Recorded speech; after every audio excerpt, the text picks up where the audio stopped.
Stevie Johnson, what's happening? Man, it's good to be here. It's good to be chatting and officially connected with you. You know what I'm saying? This is what it's about, providing this atmosphere provides opportunities for us to connect like that. So I'm appreciative of it. For sure. Okay, so you're done playing. What you been up to, bro? Talk to the people. Tell them what you been up to. What you been doing. So now me and my wife, we run a mentorship. Okay. We call it Club HBHF, stands for Handle Biz, Have Fun. Okay. Our nonprofit is Exposure Academy, and what we do is we equip the student athletes and entrepreneurs with life skills. Okay. You know, the things that I wanted to know or I needed to know, you know, on our journey to being in the league. Yeah. So I just try to equip them at an earlier age, JUCO, high school. We got middle school work and things like that. So I just really dove into the community and tried to prepare them because everybody won't make it. Yeah. Everybody won't make it, and it is real. Everybody won't make it, but you know, it's about more than sports. It's more than just being an athlete. You know, you go have to be a citizen. You got to know how to cook for your kids or yourself, at least. Manage your money. You got to be comfortable walking into a bank, and so that's the things that I do now. You know, we host mini symposiums. Okay. You know, so all around the world. That's what I do. What is the biggest thing? What is the biggest area of concern do you see in the youth in the communities that maybe is something that you seem to tackle the most? So when something goes wrong, it's like a catch-22. You know, when something go wrong, you kind of want to pivot and go somewhere and do something else. Yeah. And I'm not knocking that at all, but you got to understand the situation that you in. You got to understand who you are. You got to understand your skill set. Yeah. Everybody can't just leave. Sometimes you might need to stay and work through that. You know?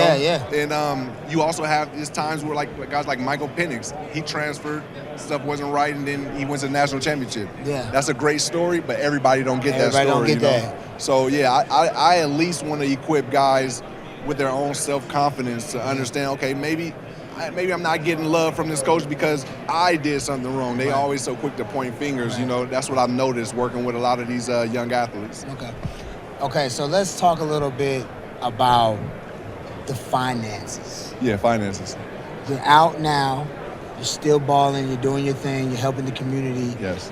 What is like some of the best financial advice that you ever got, and what's some of the advice that you're giving those young guys to prepare themselves for whatever they decide to do in life? Yeah, that's a great question. You know, you got to know yourself. Yeah. When it comes down to finance, you got to know yourself, and I don't want to necessarily say be humble, but understand humility, and that is not a negative thing. You know, everybody don't have the $100 million. You know what I'm saying? Yeah.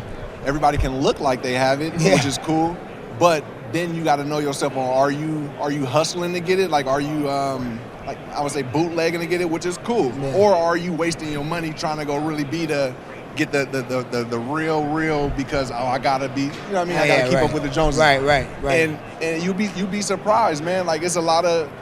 So Robert Roy was one of the guys who I was with. He was a vet. Okay. And he was like, "Hey Stevie, as a rookie, don't worry about going to get the big diamonds and this and that. You can go to what he named a simple store and cop some earrings. They go think it's some this and that. They gonna think it's already, because I felt who you are. Yeah, that helped me a lot because I did assume, oh, man, I made it to the NFL now.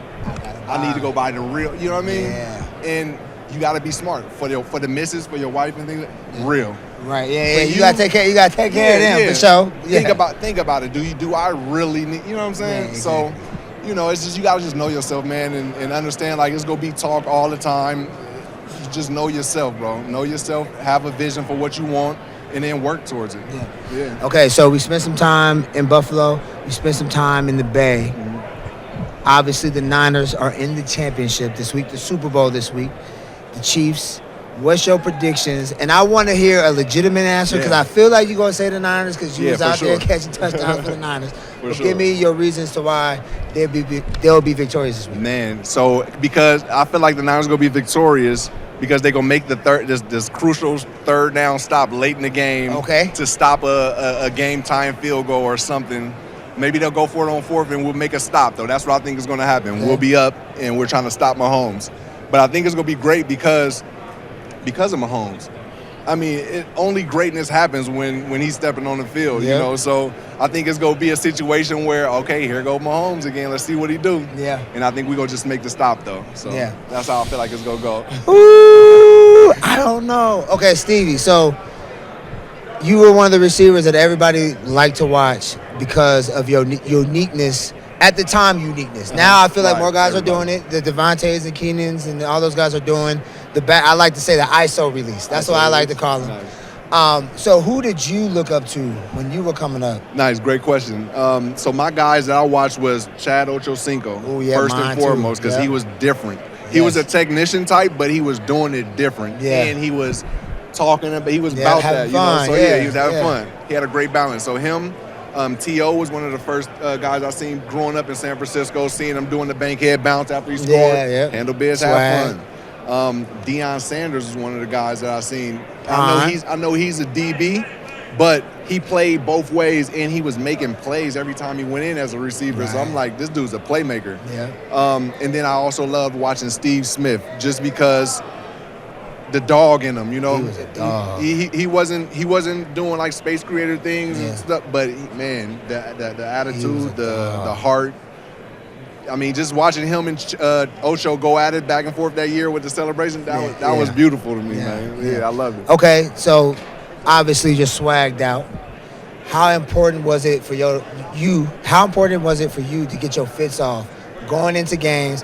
And I'm pretty sure that still carry itself into today. But talk about it when you play. How important was the fits, getting them off, walking through the tunnel? Social media wasn't the way it is now, but I know you were still getting them off. I mean, I feel like I was comfortable in my style, but I wasn't really locked in or focused as they are now. You know what I mean? Like, I got to go get this piece and do. I was like, my style was just my style. Like, you definitely got that Bay Area style. I didn't really look too much into it, you know. Come on now. Hey, that's shout out to the Bay. You know how we do. 510. I still got a 510. Yeah. So, but yeah, man, like the style.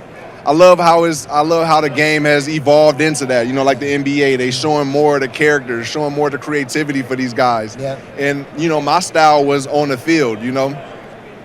Running routes how I did. That's what I really took more pride in, knowing that I was doing something different. You know, I didn't know that it was gonna be like game changing revelation.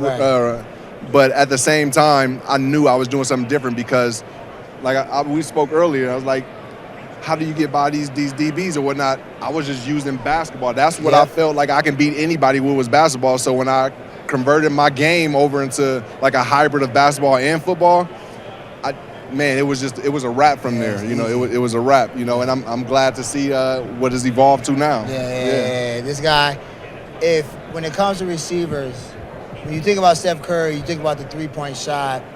When you think about Stevie Johnson, you think about routes coming off the line. You can't touch me, and he's a big boy at the same time. And I want to say thank you for coming by, hollering at me, man. Stevie Johnson. Yes, sir. My dog. All love, always, man.